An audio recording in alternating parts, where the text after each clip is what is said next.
Hello, everybody. Welcome back to the next part in our series, Help, I'm Married. And this comes from the scripture, Proverbs 14, verse 4, that says that without oxen, a stable stays clean, but you need a strong ox for a large harvest. And basically what that is saying as it relates to relationships is the marriage relationship is awesome. It can create a wonderful legacy, a large harvest, if you will. But there's a lot of stuff that goes along with it, a lot of issues, a lot of challenges, and it is one of the most amazing relationships that you will ever have, but it is also the most challenging because when you walk into a relationship, you bring all your baggage with you, and so you have to work on it every single day. And so we've been covering all these different topics, but today we're going to talk about friendships and boundaries in your marriage relationship. And so we want to make sure that you have the right mindset going into this, which is we are not creating boundaries because we don't trust each other. Yeah. We're creating boundaries so we can trust more. Yeah.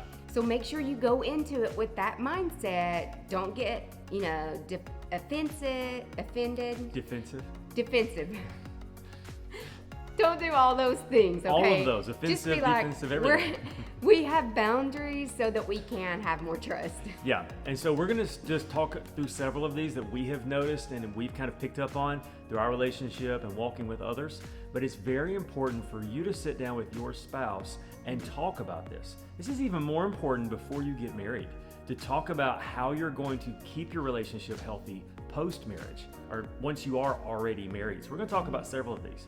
The first one I want to talk about is this idea of making sure that you are careful with your social cues in relationships. What I mean by that is people don't always know if you're being friendly or if you're flirting or all these different things. And so you have to not just put it on them that they ought to know how I feel. You be sure to guard your personality and guard yourself, because you may be sending out wrong cues. Maybe you're just an overly friendly person and you just want to tell the world, you just give the world one big hug.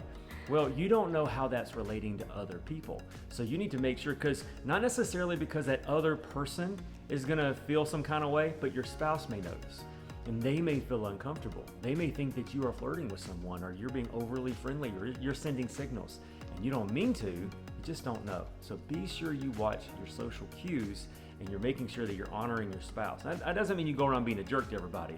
It just means that you're careful and you watch those things. So another big thing is boundaries in how you relate to the opposite sex that's not your spouse. Yeah. So I'm talking about things like emotional and raw conversations. Mm-hmm. So you really need to be careful.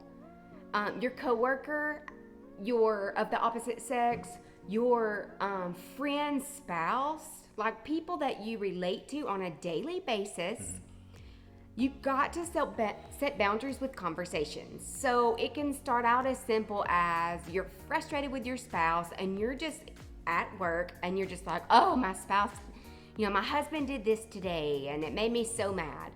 Well, then the next day, they're gonna talk about their spouse and it can keep going to this emotional connection happens and you are found yourself in a place you never dreamed of being. Yeah. So to set boundaries and guard our hearts, we do not have emotional conversations with the opposite sex ever without both of us together. Yeah. We're just not gonna go there. Yeah. So that is one thing to really put a boundary up for that. Some of you may have not ever even thought about it. So it's something that you do need to consider. Yeah, it's very, very important. I don't think 99% of people who fall into this wake up one morning and say, I'm going to have an affair today, right? It doesn't happen like that. It is almost always very small steps of very slowly crossing boundaries until before you know it, you've taken a step that you never intended to take. Another one is what we're going to call social media or all other kinds of communication. Now, I've been criticized in the past because I always try that if I'm going to be talking to someone of the opposite sex via social media or text messaging, email, whatever, I'll always copy Autumn as part of it.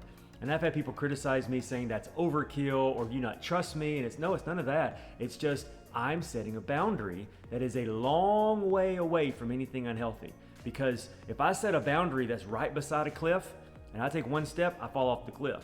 But if I set a boundary that's a mile away from that cliff, Cliff, and something happens and I step over, I'm still safe.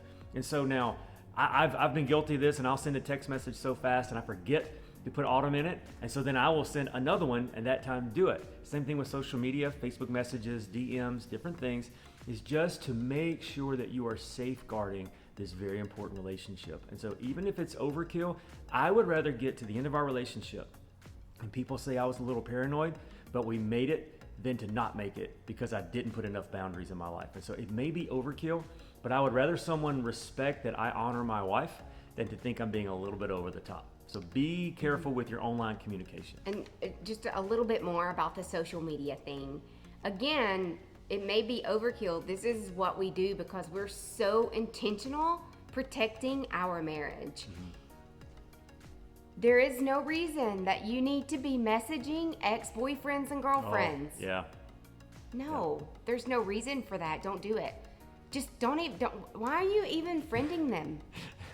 For your spouse's sake, just don't. Like, seriously, you've gotta set healthy boundaries. Yeah. There is no reason you should be telling any other person of the opposite sex that they look good in their Instagram picture. Yeah. There's no reason for that. You've got to just stay far, far from this. And can we take it just a one step deeper? And that is that if you have had a relationship with someone in the past where you are more than friends, you are intimate with that person, there's a soul tie that can be created.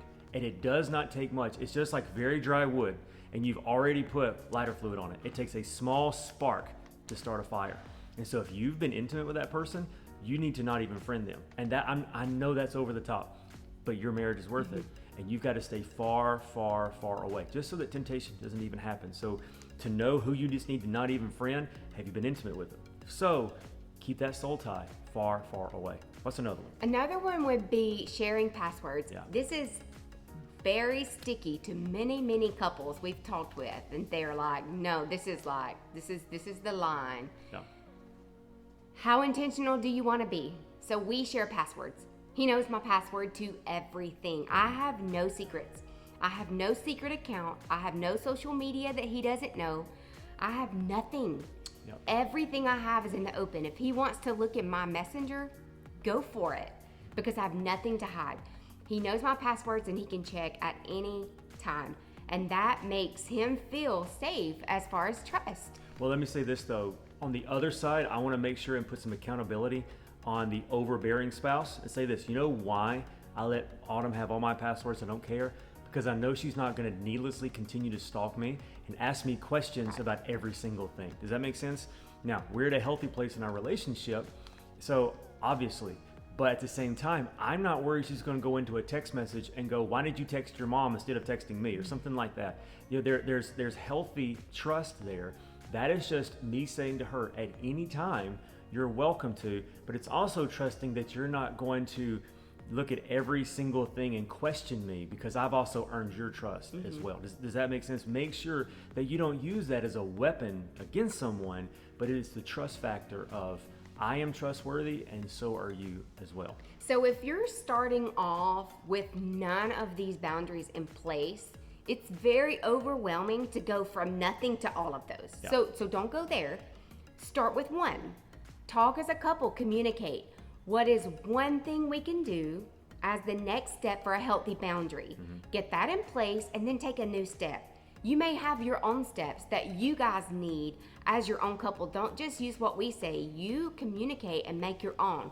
But the action step is do one thing this week. Talk about it and do one thing that could be a healthy boundary for your marriage. Yeah, so many times we get overwhelmed because we see how far we have to go that we never start anything.